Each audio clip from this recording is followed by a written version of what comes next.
Today, I officially hit a 500-day streak in Anki, and in this video, I'll tell you exactly why I did it, what I learned, what I regret, and what my results were. If you're new here, my name is Pierce, and I'm currently an M2 at a US medical school, and without further ado, let's go ahead and dive in. So my total Anki completed in the last 500 days came out to over 26,000 new cards learned, over 300,000 cards total, which comes out to, on average, over 600 cards a day, or over 2 hours a day. And by the way, that's only active study time where I'm clicking through the cards, not the time I spent editing the cards, which is a whole nother period of time. So for just tapping through cards, that comes out to a grand total of a month and a half of doing nonstop Anki 24/7 or 1,058 hours. And that is honestly mind-boggling.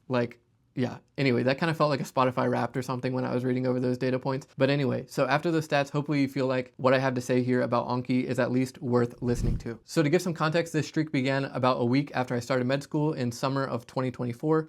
500 days ago. But Anki and I go way back. I used it in college for my classes. I used it for the MCAT. I even downloaded it and used it for 2 tests in high school because I saw the Med School Insiders YouTube video, shout out Dr. Jabal, and I just got interested in Anki then, downloaded the app and bought it and everything. Safe to say, I've been using Anki for over 6 years now, and I'm very comfortable with it. I do want to make a few disclaimers and get some things out of the way before I dive into what I learned though. With the first thing is that Anki is my primary study resource. Obviously, I've been doing practice questions and attending lectures and doing clinical skills sessions in medical school, but this is the primary resource that I use to learn new information and to retain it. The second thing, which is really important, is that Anki is not an end-all be-all by any means. I think it's an amazing resource and I definitely recommend people to use it. But at the end of the day, everybody has their own different strategies and you should never feel forced into using a resource that you don't want to use. The third thing is that I would be lying if I'd say throughout these 500 days, at least up until now of doing Anki, that every day was the exact same. There were some days where I could only get through a few cards and there were other days where I did way more than my average. So this all just comes out to, again, over 600 cards average for those 500 days, but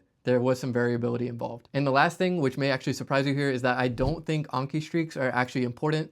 We'll get to that in a minute. So let's talk a little bit about why I did it. So after starting med school, I knew that I would need any motivation that I could get. And again, learning from other psychology in the past with Snapchat streaks, I knew those were really sticky and would really encourage you to continue repeating the same behavior over a long period of time. This kind of offered me some structure and gamified my studying, which I knew, again, it was gonna be my primary resource, and that's what helped a lot. So I didn't decide to do this immediately right out of the box, but actually I just noticed that the streak was starting to build for about the first month or maybe a little less than that after I had started in medical school and was like, hey, why don't I just keep this going? I've already got the momentum here and let's see what I can do. And then the next component really helped me, which is that my belief is that when you feel unsure or in doubt of yourself, which I definitely felt when I first got into medical school and saw all the amazing talent and bright students around me, is that if you want to boost your confidence and make yourself feel better, the best way to do that is to build an undeniable stack of proof in order to show yourself on those rough days or the days where you're not feeling confident in yourself that you have a track record of doing great. And so I set out to show myself that I could do what I set my mind to. So now let's talk a little bit about what I learned, which I'm going to break into 3 sections here. The first one is why it works. The second is consistency over everything. And the third is to track the right data. So starting with why this works, I think people understand that having an Anki streak is a good thing,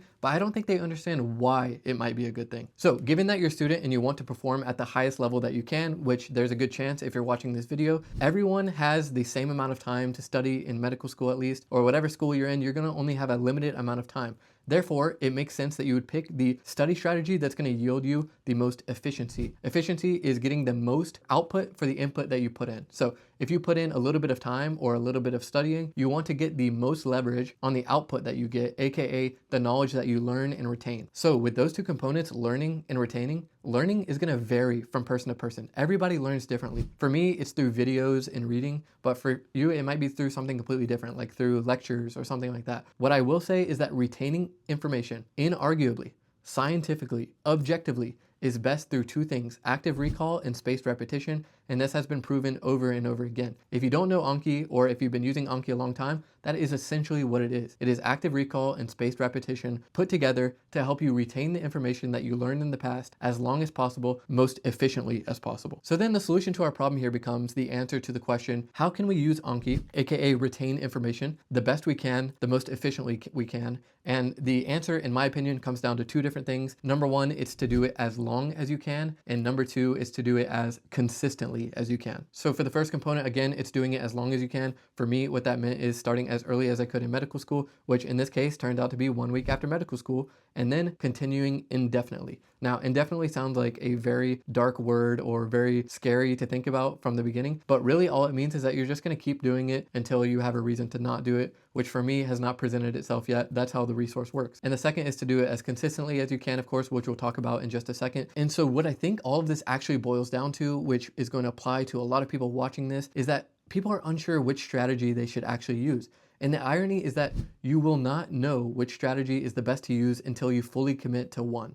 Pick one. It doesn't have to be Anki. It can be something else. But if you want to see the highest reward and the highest yield from a study resource that you're going to be using, is to really commit yourself. And in this case, I committed myself to Anki and I was able to see the results, because you wouldn't even have to ask that question in the beginning if you fully committed yourself to one resource, because it would start showing you why it works. And why it works is because you commit to it. The second thing I learned is the power of consistency, which means doing everything within your possible means to maintain the cards that you have. So a bit of an analogy here is that when you do your reviews and you maintain your cards, it's like you're shepherding a flock. And if you start to leave that flock of sheep alone, some of them are gonna go away, aka you just forget the cards that you're not maintaining. Some days will be bad. There will be terrible days. And there will be great days where you have the entire day to do whatever you want and you can continue maintaining and studying them.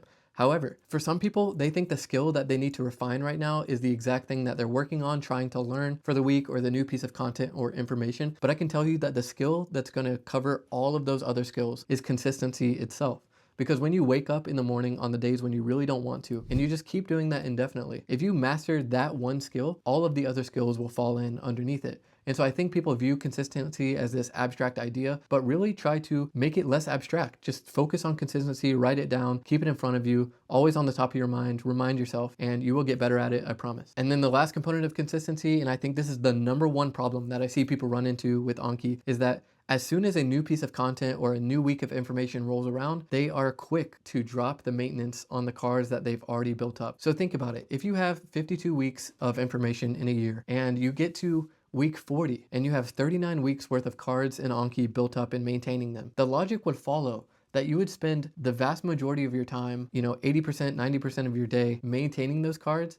And then you would allocate only a small portion of your time to learn that new piece of information, because if you're going to be taking some standardized exam at the end of the day where all of the information is there, all of that information is going to be more important than 1 week if you got sick or you missed it and you couldn't do that lecture. What people do instead is the opposite. They drop the 39 weeks of information beforehand and they just focus on that 1 week. And I want to encourage you that this is a marathon, not a sprint. And the students that wake up and they continue to maintain their old cards and they review that old information and let them age like fine wine are the students that are going to win in the end. And the third thing I learned is the importance of tracking the right data. So I believe that for anyone learning a skill out there, it doesn't have to be Anki or even learning in general. But if you want to learn a skill, I would recommend that you track the right data points so that you can actually see how you're growing instead of just kind of getting a subjective vibe on how you're improving. And you're only as good as the quality of data that you choose to track. So it is very important that when you're selecting the types of data that you want to follow, you choose them wisely, not just what looks or sounds good. And you want to balance quality and quantity. So to analyze the extremes here, there's a student with 10 out of 10 quality and 0 out of 10 quantity when they're studying Anki. So this student is going to spend like a minute on every single card. They're always going to be actively thinking about them, thinking through all the logic, annotating and writing on every single card. But at the end of the day, they're not going to be able to get through the information because they're so slow and meticulous and dive too deep on every single subject. Now, on the other end, the student that has 10 out of 10 quantity, but terrible quality, is at 4 seconds a card and is doing thousands of cards a day consistently, but never really fully deeply understands and can answer questions about material because they're brute force memorizing. And what I realized is that students, including myself, would talk about these statistical points about how many seconds they have per card, how many cards they did in one day, or how many new cards they picked up in one day, or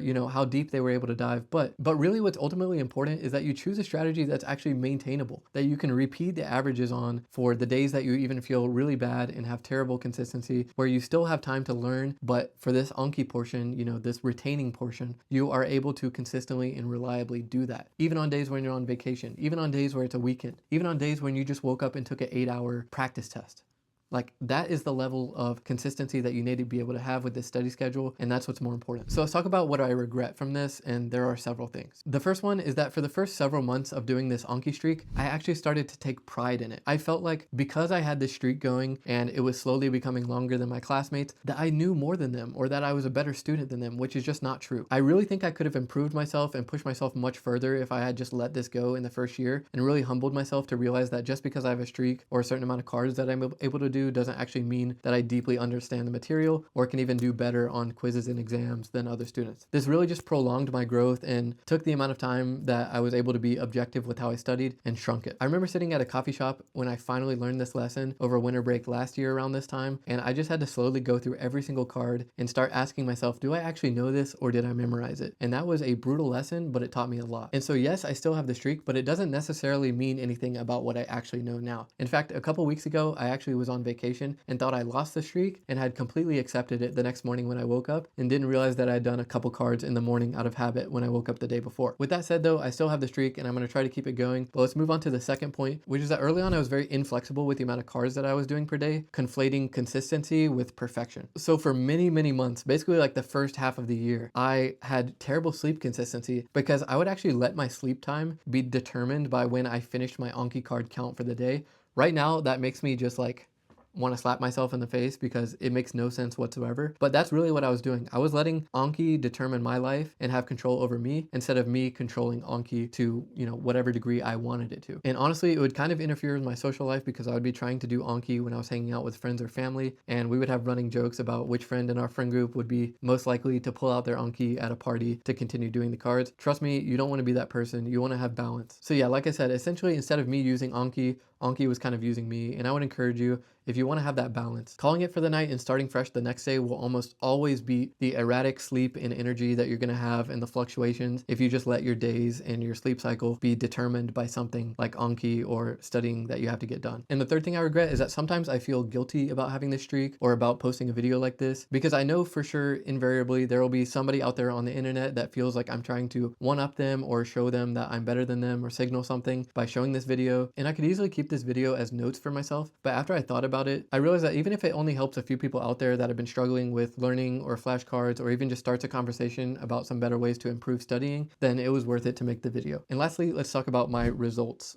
Without going into too much detail, obviously, because that's not the focus of this video, but I was able to take and pass step 1 actually in the first 1% of my class a little over just a year after starting medical school. And I've been able to balance this study strategy with research, extracurriculars, lectures, my social life, clinical skills, all of the things that I have going on outside of it. So even though, yes, this is a large time commitment that I have, I'm still able to maintain other things. And in fact, I would go so far as to say that without the efficiencies that Anki has actually awarded me by me continuing to be consistent with it over time, that none of this probably would have been possible in the first place, at least on the time horizon that I completed it in. There's just something so sleek and rewarding about having like 95% of my study material all in one place, and the data and the constant feedback of being able to kind of show me how I'm improving and how I'm maintaining consistency over time with one resource. So whether you're out there studying or working on consistency with Anki or another resource, you're in a community of all of us trying to improve as well. And trust me, I'll probably be right there with you. And this is kind of, half joking, half serious, but if they say it takes 10,000 hours to become a world-class master at something, it appears I have another 10 times the amount of effort to put in. So you should now have a good idea on why I'm sharing this, what I learned, what I would avoid, and what my results were. And I'm wishing you the best of luck with your studying as well going forward. And if you'd like more videos about Anki or my study strategies or about med school life in general, feel free to subscribe, and I'll see y'all in the next one.